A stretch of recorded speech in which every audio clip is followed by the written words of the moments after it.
নমস্কার, কেমন আছেন সবাই? আশা করি সবাই ভালো আছেন। আপনারা যে যেখান থেকে দেখছেন না কেন, আপনাদের ওখানকার ওয়েদার কেমন সেটা অবশ্যই জানাবেন। আমাদের এখানে তো বেশ ভালোই বৃষ্টি হচ্ছে। হঠাৎ করে শীতকালে বৃষ্টি হলেই কেমন গরম পড়ে যায় বলুন? চারিদিকে মেঘলা আবহাওয়া আর তার সঙ্গে বৃষ্টি। কাল রাত থেকে অনবরত বৃষ্টি চলে যাচ্ছে। কিন্তু এই যে ব্লগটা আপলোড করেছি, এটা বেশ 2-3 দিন আগের ব্লগ। সেদিনকে সকালে মা পাস্তা করেছিল। দেখতেই পাচ্ছিলেন যে মা গরম গরম পাস্তা করছে, আর এই যে 1 বোল পাস্তা আমাকে মা সার্ভ করেছে। শীতের নানান রকম ভেজিটেবল দিয়ে, টমেটো, গাজর, পেঁয়াজকালি সব কিছু দিয়ে সুন্দর মা একটা পাস্তা বানিয়েছে। আর এই শীতকালের দিনে গরম গরম পাস্তা খেতে বেশ ভালোই লাগছে। আর এটা কি বলুন তো, আপনারা জানি না কেউ কখনো দেখেছেন কিনা, এটা হচ্ছে কেওড়া ফল। কখনো কেউ খেয়েছেন? কেওড়া গাছের নাম তো অবশ্য সবাই জেনে থাকবেন, কেওড়ার জল বিরিয়ানিতে ইউজ হয় সেটাও জেনে থাকবেন। কিন্তু এই যে কেওড়ার জল যে গাছ থেকে তৈরি হয়, এটা কিন্তু সেই কেওড়া ফল না। সুন্দরবনে কিন্তু এটা কিন্তু কেওড়া ফল নামে পরিচিত। আর একটা যেটা কেওড়া মানে যে জলটা তৈরি হয় সেটা কিন্তু একটা অন্য গাছ থেকে তৈরি হয়, ঠিক আছে? তো দুটোর কিন্তু গুলিয়ে ফেলবেন না। এই ফলগুলো হরিণে খেতে খুব ভালোবাসে শুনেছি এই ফলগুলো যখন হরিণ খায় তখন হরিণের মাংস খেতে খুব টক হয়ে যায়। তো এই কেওড়াগুলো খেতে খুবই টক হয়, প্রচণ্ড টক। মানে লেবু যেমন টক হয় না, বা তেঁতুল, ঠিক তেঁতুলের মতন এটা টক হয়। তো এই যে এটা হচ্ছে কেওড়ার ফল, সবুজ তাজা অবস্থায়। এগুলোকে মা একটু সেদ্ধ করে নিচ্ছে। সেদ্ধ মানে কি, এটা বেশিক্ষণ করতে হয় না, জাস্ট জলটা বয়েল হলে এর মধ্যে দিয়ে দেবে। 2 থেকে 3 মিনিটের মধ্যে এটা সেদ্ধ হয়ে যাবে। বেশি সেদ্ধ হলে এর ভেতরের যে বীজগুলো সেগুলো ছাড়িয়ে যাবে। এই যে গরম জল রাখা আছে, গরম জল দিয়ে এর থেকে যে পাল্প সেগুলোকে এই যে বার করছি। কারণ এই যে বড় বড় এগুলো দেখছেন, এগুলো হচ্ছে এর বীজ। তো ওপরে সামান্য একটু পাল্প থাকে, আর তার ওপরে একটা খোসা মতন থাকে। দেখতে পাচ্ছেন খোসা আর পাল্পটা বার করে নিয়েছি মোটামুটি। আর তারপরে এই যে জল দিয়ে এই বীজগুলোর ওপর থেকে যে পাল্পগুলো ছিল সেই পাল্পগুলো ধুয়ে বার করে নিচ্ছি। এই বীজগুলো যেহেতু কষ হয়, তো অ্যাজ আ চাটনি হিসেবে যেহেতু আমরা খাবো, তো সেজন্য বীজগুলো আমরা সেখানে রাখবো না। জাস্ট আমরা পাল্পটুকু আর উপরের যে খোসাটা আছে ওইগুলোই শুধু আমরা নিয়ে নিচ্ছি। এই দেখুন বীজগুলো একটুখানি চাপ দিলেই, এমন প্রেসার দিলেই সামান্য ভেঙে যাবে। আর দেখতে কিছুটা যেন সেই হয় না রুদ্রাক্ষ, ঠিক তেমন কিছুটা দেখতে। বলতে পারেন কিছুটা আমলকির ভেতরের যেমন বীজ হয় অমনও বলতে পারেন। এই দেখুন একটুখানি চাপ দিলেই এগুলো ভেঙে যাচ্ছে টুকটুক করে। তো এই যে ওপরের পাল্পগুলো নিয়ে নিচ্ছি। প্রচণ্ড মারাত্মক টক হয় এই কেওড়া। তো এই কেওড়ার থেকে এক ধরনের আচারও তৈরি করা হয়, জ্যামও তৈরি করা হয়। তো জেলি, জ্যাম, আচার এগুলো তৈরি করা হয়। আমরা অবশ্য বাড়িতে চাটনি হিসাবে খাবো। তো মা এই যে বলেছিল সেদ্ধ করা আছে কেওড়াগুলোকে একটুখানি এই যে জুস আর এর থেকে যে পাল্পগুলো হয় সেগুলো বেছে নিতে। বাবা আজকে সকাল সকাল বাজার থেকে বেশ তাজা অনেক সবজি এনেছে। দেখুন লঙ্কাগুলো কি সুন্দর কালো কালো, একদম পুরুষ্ট লঙ্কা। অনেকদিন পর এই কালো লঙ্কাগুলো দেখলাম। এগুলোতে বেশ ঝাল হয়, প্রচণ্ডই ঝাল হয়। তার সঙ্গে রয়েছে দেখুন এই যে বাঁধাকপি রয়েছে, ওলকপি রয়েছে, ফুলকপি রয়েছে, আর সঙ্গে কুঁদরি রয়েছে পাশে, শিমও আছে, পটল আছে। তো শীতের সবজির মানে অফুরন্ত, মানে নাম নিয়ে শেষ করা যাবে না, এত রকম শীতের সবজি। বাজারে একদম ভরে শীতের সবজি উঠছে। মানে বাবা বলছে মাছও যেমন উঠছে সবজিও তেমন, মানে কোনটা ছেড়ে কোনটা নেব এমন একটা ভাব। দেখুন কি সুন্দর তাজা তাজা আর বড় বড় শিমগুলো। আমার বাবা বাজার করতে খুবই ভালোবাসে। শাকসবজি বলুন আর মাছ, এত রকমের বাবা মাছ আনে, আর সঙ্গে শাকসবজি কি বলবো। এই দেখুন ধনেপাতা এনেছে, কতটা ধনেপাতা। এখন তো ধনেপাতার সিজন বলুন, যে কোনো তরকারি ধনেপাতা দিলে একটা অপূর্বই স্বাদ লাগে। ডাল হোক অথবা মাছের ঝোল, মাংস হোক বা অন্য কোনো রকম পদ হোক, সব কিছুতেই ধনেপাতা দিলে বেশ একটা অন্যরকম টেস্ট আছে। কিছুদিন আগে পর্যন্ত ধনেপাতার একদম আকাল ছিল। এই যে পুজোর সময় তখন ধনেপাতার কি দাম, মারাত্মক। আর এখন 10 টাকা 20 টাকায় 2-3টে করে আঁটি দিয়ে দিচ্ছে ধনেপাতার। আর এই যে মূলোর সঙ্গে তার শাকও রয়েছে। মেনলি এই মূলোগুলো আনা হয়েছে মূলোর শাক খাওয়ার জন্য।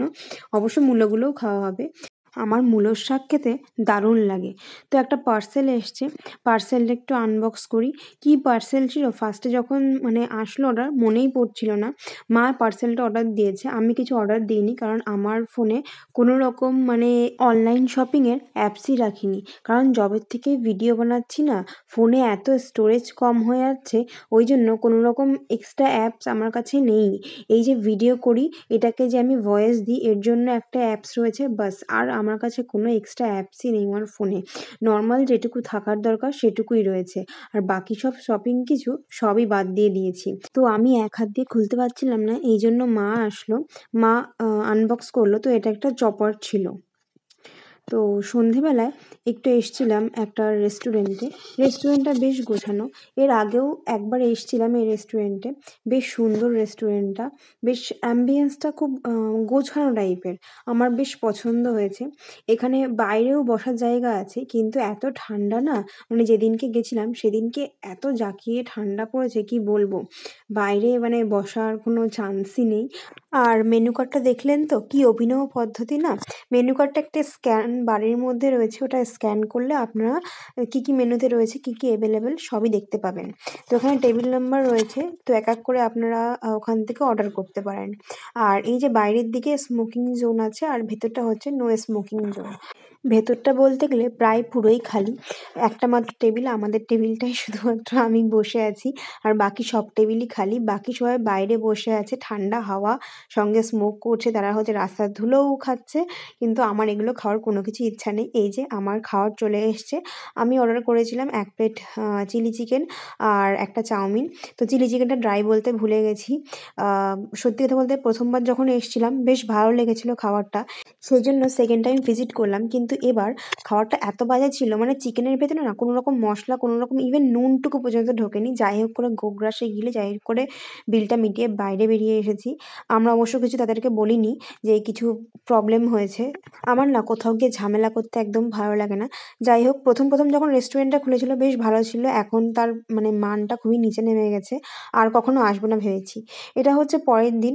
সত্যি কথা বলতে বাইরে যাই খাই না কেন, বাড়ির মাছ ভাতের থেকে বেস্ট কিছু হতেই পারে না। সত্যি কথা বলতে আমি হলাম মাছে ভাতে সেই পিওর বাঙালি মানুষ, মানে যে মাছ খেতে খুবই ভালোবাসে, সেটা পুঁটি মাছ হোক আর রুই কাতলা বলুন, ল্যাঠা বলুন, শঙ্কর মাছ বলুন, যে কোনো মাছ। অবশ্য আজকে ছিল হচ্ছে চেলা মাছ। বাবা এই চেলা মাছটা এনেছিল, এত টেস্টি কি বলবো, দারুণ অপূর্ব খেতে। আর মা রান্নাও করেছে তেমন, এত সুন্দর খেতে হচ্ছে কি বলবো। মানে আমি তো মানে প্রত্যেকদিনই থালা চেটে খাই, মার হাতের রান্না বেস্ট। যাই হোক, আমরা খাওয়া দাওয়ার পর একটুখানি ঘাবড়ে যাচ্ছি, একটু ডাক্তার দেখাতে যাব, আমার জন্যই ডাক্তার দেখাতে যাচ্ছি।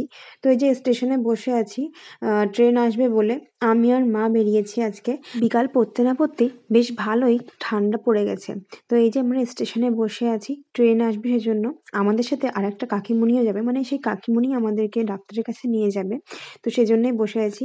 আর এই যে কিছুক্ষণ পরেই ট্রেনটা চলে এসছে। তো ট্রেনে যাওয়া বলে সেজন্য একদম জ্যাকেট মাফলার সব একদম জড়িয়ে এসেছি। কি বলুন তো, বিকালের দিকে ট্রেনে হাওয়াটা একটু বেশিই লাগে। এক তো ঠান্ডা ধীরে ধীরে পড়তে শুরু করে, আর লোকজনও কম থাকে, সেজন্য ঠান্ডা লাগেও বেশি। সকালের দিকে অনেক মানুষজন ভিড় করে থাকে বলে অতটা হাওয়া ঢোকে না।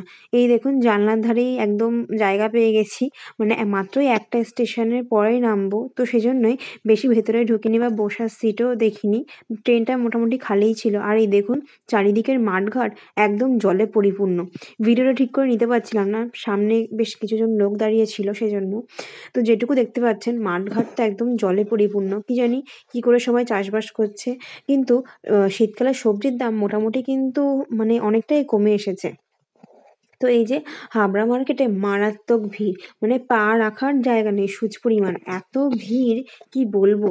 তো এই যে ফেরার পথে আমার ডাক্তার দেখানো হয়ে গেছে যখন, কাকিমুনি আমাদেরকে একটা দোকানে নিয়ে আসলো। অ্যাকচুয়ালি আমাদের ট্রেনটা আসতে কিছুক্ষণ লেট আছে বলে কাকিমুনি বললো চল আমি দেখাই আমি কোথার থেকে শাড়ি কিনি। অ্যাকচুয়ালি ঘটনাটা কি হয়েছে, আমরা এই দোকানে গেছি, কাকিমুনি নিয়ে গেছে আমাদেরকে শাড়ি দেখানোর জন্য, আর কাকিমুনি নিজে শাড়ি কিনে নিয়ে এসছে। কারণ কি শাড়িটা এত সুন্দর দেখতে ছিল না, আর আমারও এত পছন্দ হয়েছে। কিন্তু সেম কালারের শাড়ি আমার কাছে আছে, আমার দিদির বিয়েতে আমি সেম কালারের এই শাড়িটা নিয়েছিলাম। তো কাকিমণিকে বললাম তুমি নাও, তোমার গায়ে খুব সুন্দর লাগবে। তো শেষ পর্যন্ত কাকিমা বাধ্য হয়ে ওই দুটো শাড়ি নিয়েছে। তো মোটামুটি শাড়িগুলো টাকা করে পড়েছিল। ১৩০০ মানে ১৪০০ করে বলছিল, তো আমরা বার্গেনিং করে ১৩০০ করে নিয়েছি। তো যেহেতু দুটো নিয়েছি ওই জন্য বেশ ভালোই ছাড় হয়েছে। তারপরে আমরা বাড়ি চলে এসেছিলাম। আসার পথে মা একটু শাখার দোকানে ঢুকেছিল। মা একটুখানি পলা দেখছিল কিছু আর একটা শাখা দেখছিল। তো এই দেখা হয়ে গেছে, মা একটু নিয়েছে, একটু পলা নিয়েছে। তো নিয়ে এই যে বাড়ির পথে আসলাম। তো বাড়ি আসার পথে টুকটাক কিছু কেনাকাটা করেছি। এই যে খেজুর, ডাক্তার আমাকে খেজুর খেতে বলেছে কারণ আমার প্রচণ্ডই লো প্রেশার, আর এই যে মার ফেভারিট পাঁপড়। তো আমার ভিডিওটা কেমন লাগলো অবশ্যই জানাবে, আর পারলে লাইক, শেয়ার, সাবস্ক্রাইব করবে।